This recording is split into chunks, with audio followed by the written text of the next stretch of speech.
Մեր նպատակը այսօր արդյոք ծանոթանալ ձեր հետ, որպեսզի այն մարդիկ, ովքեր որ նայելու են մեր ինտերվյուն, ճանաչեն ձեզ, ու դե առաջին հարցը կպատմեք մի քիչ ձեր մասին։ Բարև ձեզ։ Ես մասնագիտությամբ իրավաբան եմ։ Աշխատանքային գործունեությունս եղել է եւ մասնավոր սեկտորում եւ պետական համակարգում։ Վերջին տարիներին աշխատում եմ տաշիր ընկերությունների խմբում, իսկ ամենաթարմ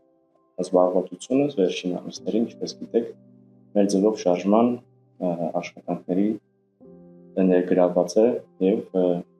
հիմնական զբաղմունքս այնտեղ հենց արտաքին քաղաքականության հայեցակարգի մշակման աշխատանքային խմբում իմ ունեցած գիտելիքները ներդնելն է, ինչպես նաեւ մասնագետների հետ հանդիպումներ, մեր քաղաքացիների հետ հանդիպումներ, որպեսզի հասկանալի դառնա մեր համար ինչ ակնկալիքներ ունեն մեր հայրենակիցները, մասնավորապես իմ մասով կարող ասել, հենց արտաքին քաղաքականության հետ կապված ինչ խորհուրդներ կարող են մեզ տալ մեր փորձառու մասնագետները այդ ոլորտում եւ արդյունքում ունենանք հայեցակարգ, որը որ կներկայացվի հանրությանը։ Եկեք մի քիչ խոսենք թարմ նորությունների մասին, որտեղ վստահ եմ, որ մարդկանց հետաքրքիր է այդ ամեն ինչը, ու վերջերս խոսվեց ուժեղ Հայաստանի մասին, որտեղ որ բոլորս ուզում ենք գնալ ու այդ Հայաստանում ուզում ենք բոլորս ապրենք։ Մի քիչ կպատմեք այդ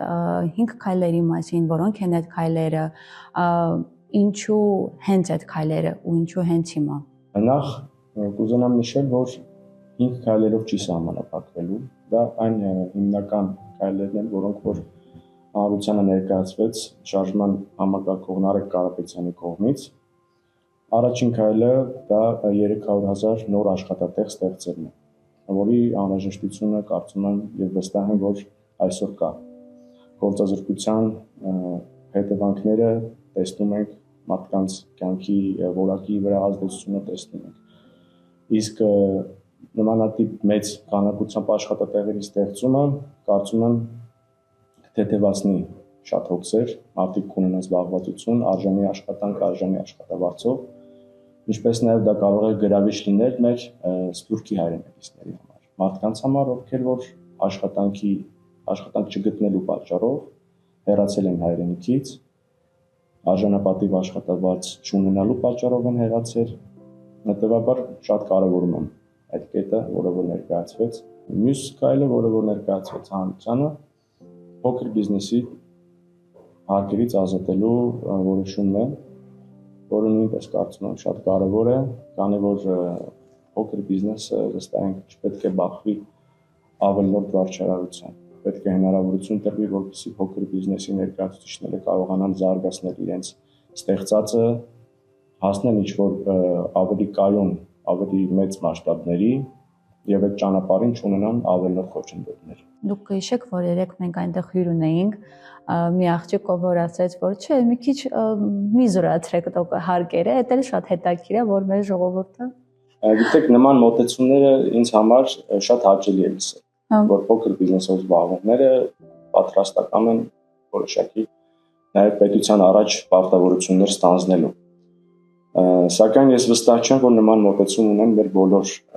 համակարգացիները, ովքեր որ փոքր բիզնեսով են զբաղվում, որովհետև կան նաև անհատներ եւ փոքր բիզնեսների ներկայացուցիչներ, ում համար այդ հարկային բեռը իրականում դժվար է եւ այդ միջամտությունները նույնպես երբեմն անհարկի խնդիրներ են ստեղծում։ Հետևաբար, երբ որ շատ փոքր ազդեցություն ունի փոքր բիզնեսը մեր ընդհանուր բյուջեի վրա, կարծում եմ չարժի մեծ ջանքեր դնել, որպեսզի մարդկանց անհարմարություններ պատճառվի։ Եվ վստահ եմ, որ ուժեղ Հայաստանի պարագայում այն հարկային քաղաքականությունը, որը որ իրականացվի, կկոմպենսացնի փոքր բիզնեսով զբաղվող մեր քաղաքացիների տրված այսօրվա հարկերը։ Երրորդ կետը վերաբերում էր դեղորայքի գների նվազեցման։ Ինչպես նշվեց,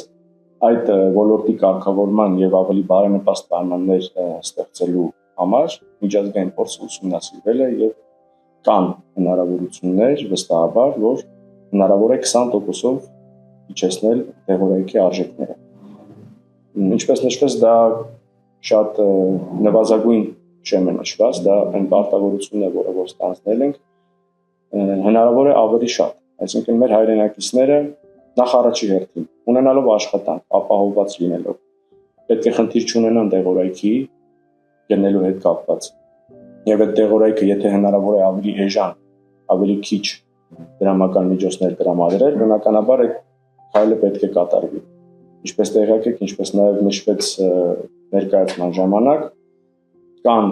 մեր հայրենակիցներից, թոշակառու հայրենակիցներից, տատիկ, պապիկներից մարդիկ, ովքեր որ իրենց թոշակի առնվազն կեսը տրամադրում են դեղորայքի։ Հետևաբար խնդիրը կարծում եմ վերաբերում է բոլորին եւ բոլորիս։ Դա չի նշանակում, որ մեր ազգը, հայ ազգը առողջության շատ խնդիրներ ունի։ Բնականաբար կան խնդիր ունեցող մարդիկ, կան նաև առողջ մարդիկ, որոնք որ նույնպես երբեմն դեղորայքի անհրաժեշտություն ունեն։ Հետևաբար դա վերաբերում է բոլորին եւ միանշանակ կարևոր քայլ է համարում։ Չորրորդ քայլը, որը որ ներկայացվեց մեր հայրենակիցներին, ուղիղ առնչվում է գյուղատնտեսության ոլորտի հետ եւ մեր գյուղաբնակ հայրենակիցների։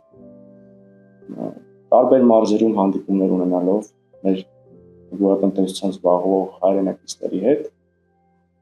բարձրացվել է այդ հարցը, որ